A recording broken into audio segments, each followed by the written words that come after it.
Welcome to yet another edition of the Stats and Stacks podcast. For today, we're going over NFL Week 11, baby. Week 10 wasn't the kindest to us. We're going to go ahead, tell that week to kick rocks, move on to the next one. Week 11, it's a pretty interesting one. Let's just dive right into it. There's a lot of stuff going on in Week 11.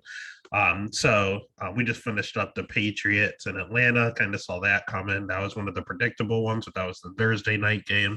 Again, we're big Bills fans here at the Stats and Stacks. So first game was going to pop up on ESPN. We had the Bills as -7 favorites going up against the Colts. Over under set at 49.5. God, on a game basis, I I am a Bills fan, but I am scared of this spread. I think -7 might be too much in all honesty. Eesh. The Colts are a lot better than what their records show.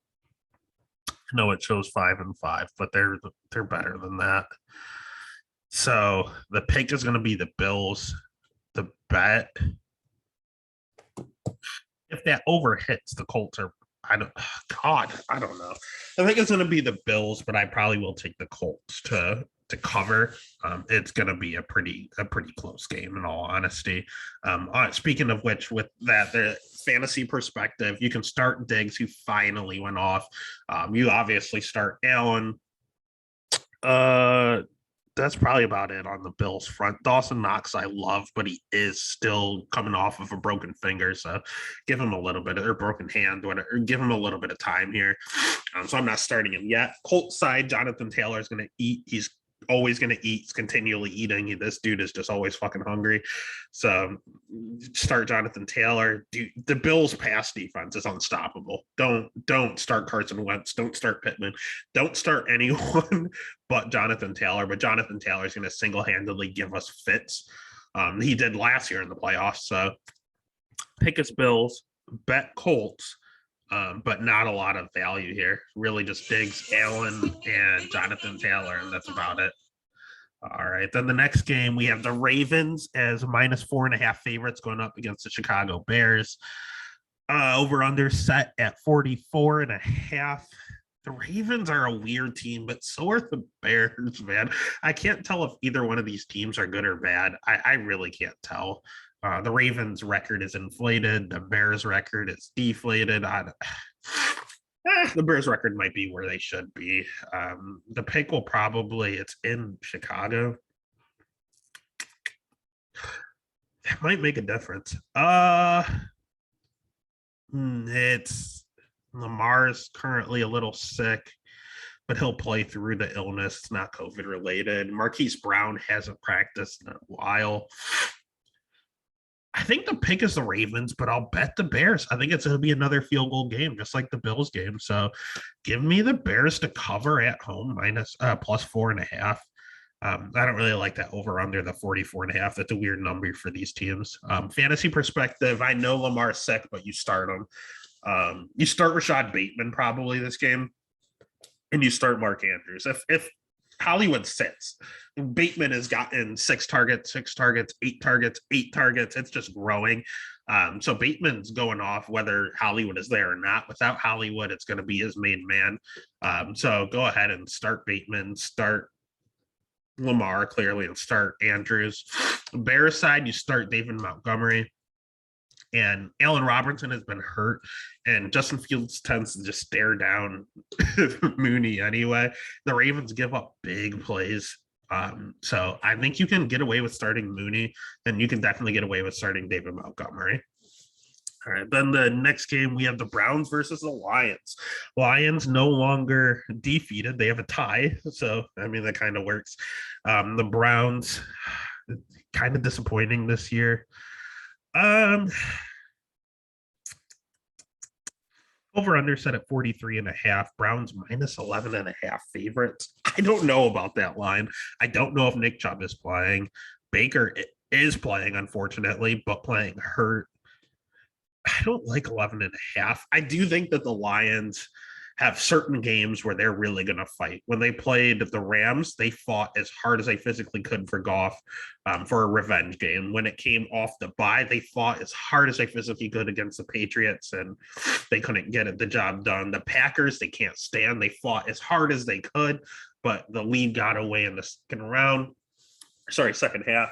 And the very first game, they had something to prove and they fought as hard as they could. All of those games have been super, super tight, super, super close. I see the Lions getting a win eventually.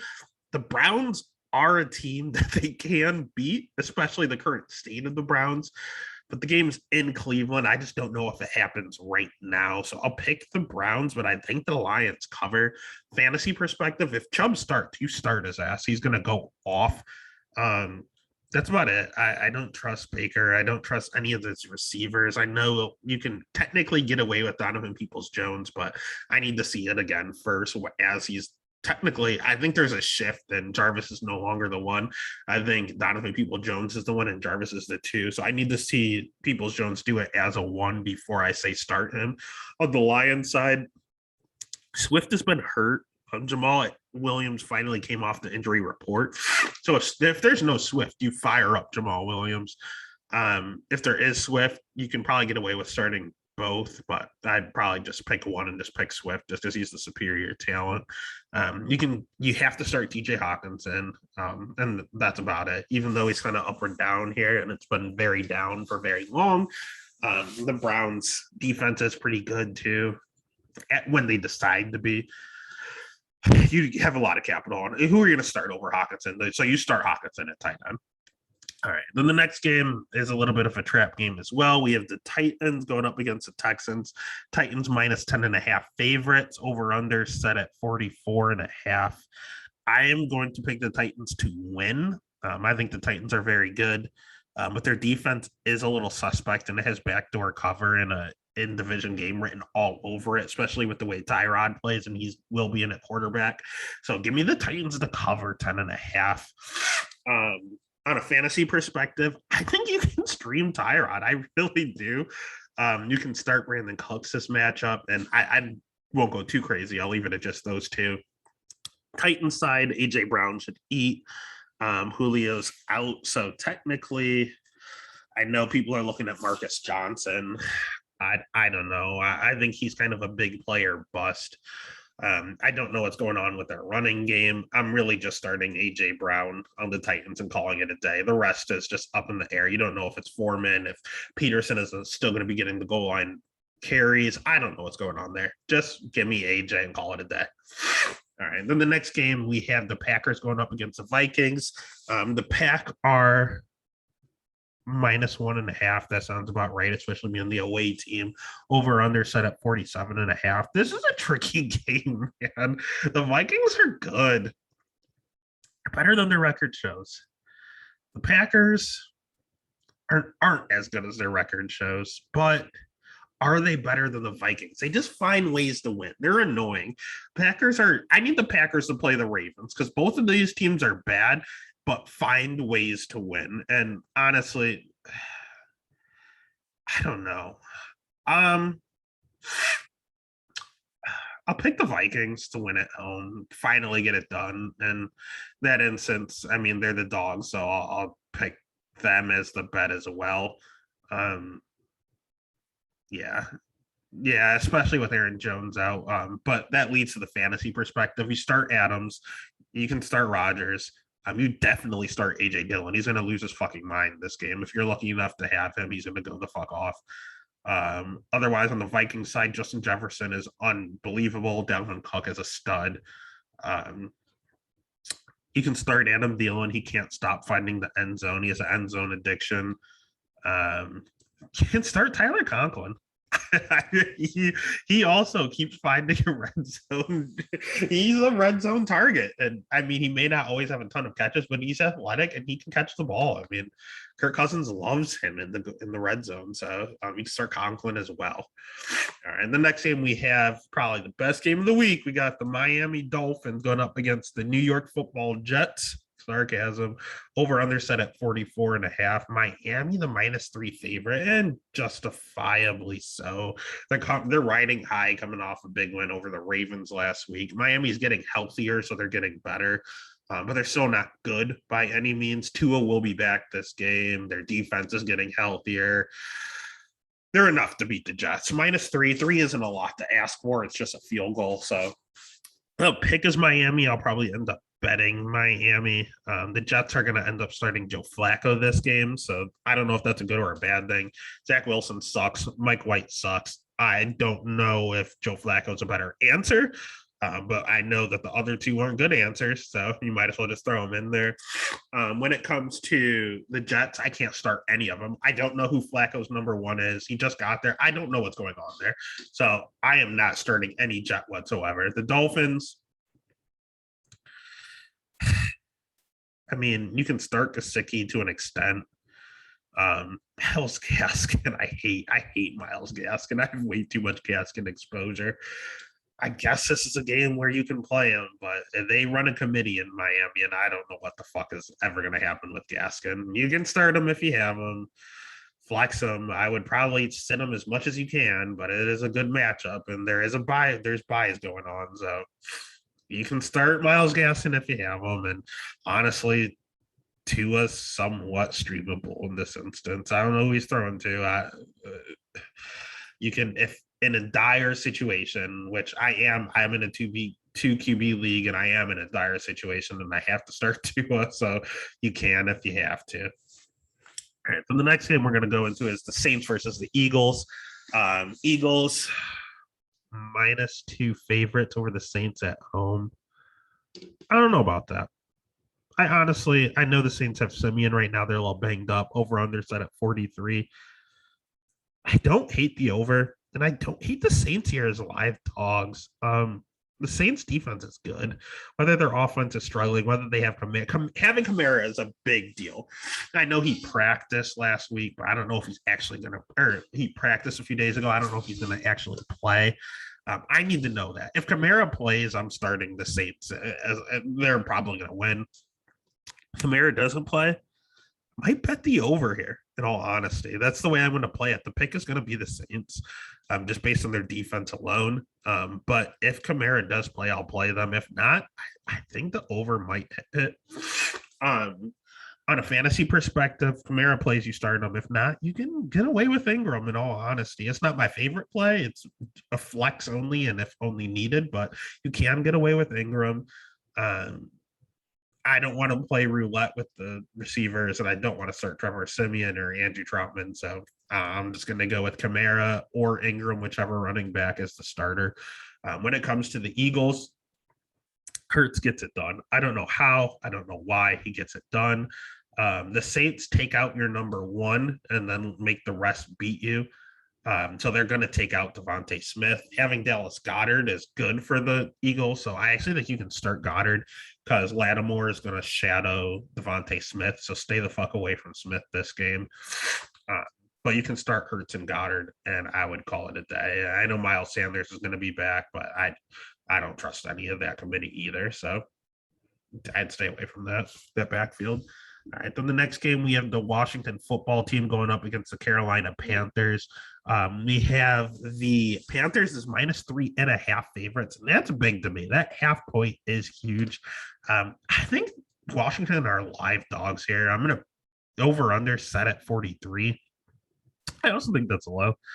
I'm going to pick Washington to win, even without Chase Young. I know Chase Young just went down for the season, but I think they're good enough. I think that Washington wins the game, and I could bet them as live dogs, but I think I feel safer with this over 43 here. I think this is going to, both teams can score more than 22 points. So give me the over. On a fantasy perspective, you start Terry McLaurin when he plays.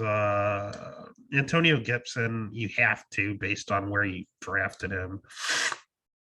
If Logan Thomas plays this week, you can start him. That's about it. Panther side, I think it's going to be Cam there. Cam and Christian have played together, and CMC was fine with Cam getting targets. So you're going to start CMC regardless. It doesn't matter who's back there with CMC. CMC is a stud. best running back in the league. Then can you can you can do the DJ Moore experiment. I don't want to personally. If I can avoid it, I will. But if you absolutely have to, you can start DJ Moore. And that's it. I know Robbie caught a touchdown last week, but don't let that fool you. Don't start Robbie yet. Um, and I'd probably leave it at that on a fantasy perspective. And then the next game, we have the 49ers going up against the Jaguars. Over under set at 45. San Fran minus 6.5 favorites, and that's not enough. Give me the 49ers.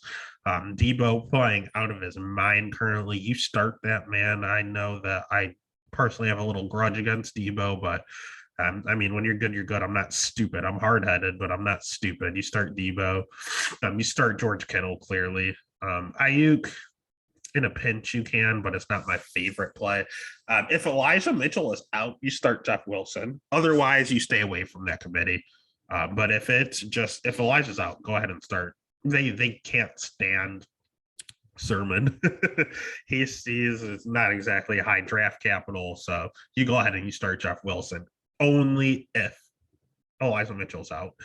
Jaguars, fuck their receiving core. I'm done with it. You start Dan Arnold. 49ers are tough to run on, so I'm not even starting James Robinson. Give me Dan Arnold, and that is it. Give me the Jacksonville Jaguars tight end and call it a fucking day. Then the next game, we have the Bengals going up against the Raiders. It has shootout written all over it, and that's why the over-under is set at 50.5. Bengals -1. I like that. I think the Raiders are a great team, and they rally. They're a brotherhood. I like the Raiders the way they've been under Derek Carr. I think I'm just a Derek Carr fan. But I think the Bengals just have a little more going on here. So I think the Bengals -1 is more than serviceable. Bengals win this game. On a fantasy perspective, I would bet the Bengals. And a fantasy perspective, you start Chase, you start Burrow, and you start Mixon no matter what. CG Uzama, probably not here. I mean, you can get away with it, but it's not my favorite. T. Higgins, Boyd, I don't know which is going to be the supplementary receiver. They take turns, so I don't want to play that game unless you absolutely have to. On the Raiders side, God, start Darren Waller, and that's it. I love Bryan Edwards, but I can't trust him. Can't trust the running game. Darren Waller, and that is it. And then the next game is probably going to be the game of, if not the year, at least of the day. We have the Dallas Cowboys going up against the Kansas City Chiefs. Chiefs -2.5 favorites. Interesting. I'm going to head and take the Cowboys. And I think they're very, very live dogs here. I think they have the better defense. I think their offense is just about the same. Head coaching, honestly just about the same. I know the Chiefs are home, but I'll just go ahead and unfortunately rely on the Dallas D. They're not good, but they're not as bad as Kansas City. And they can keep up on an offensive standpoint. So I like the Cowboys as dogs. Fantasy perspective, it's going to be a shootout.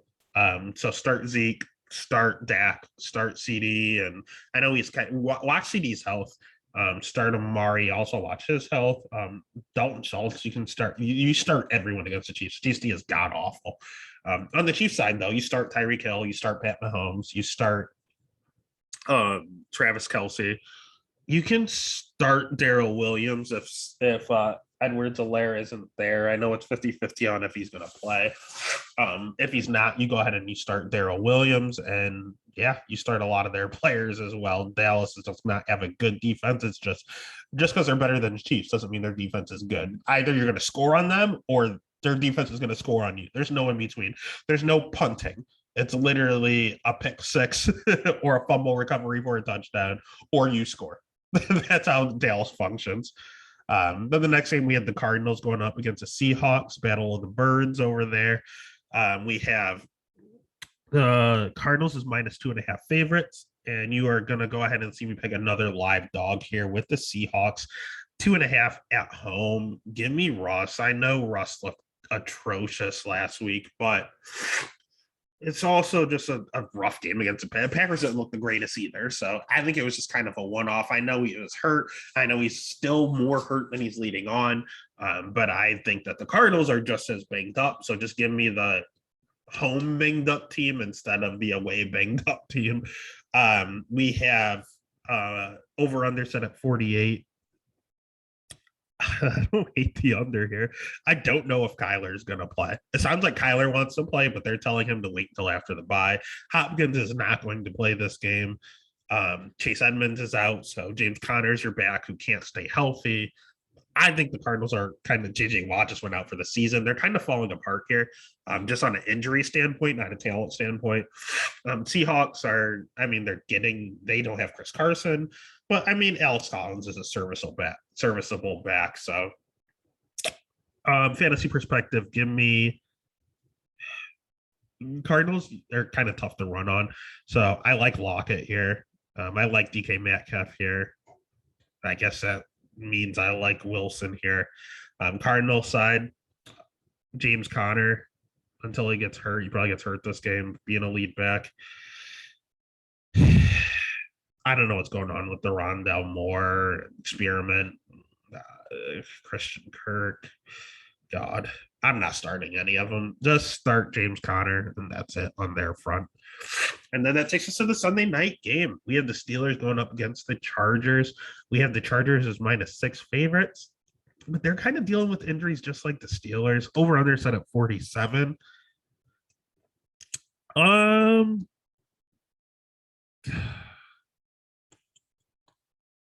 Give me the over. I know the Steelers defense is super good. They're dealing with some injuries also on offense. Clearly, a lot of people juju out for the season and such. Big Ben on COVID-19. You don't know if he's playing or not. Chargers are on their secondary is just blown apart, just like every single year. So at that front, for the Steelers, you're going to start Deontay Johnson. Chase Claypool, I'm not starting him just because I think he's going to try to play and not make it the whole game. Mason Rudolph, I no, fuck no. If it's Big Ben, still no. Start Najee Harris. And you can start Pat Freiermuth. I like him a lot more with Big Ben. If Big Ben is there, I'll start the tight end. I'll start Freiermuth.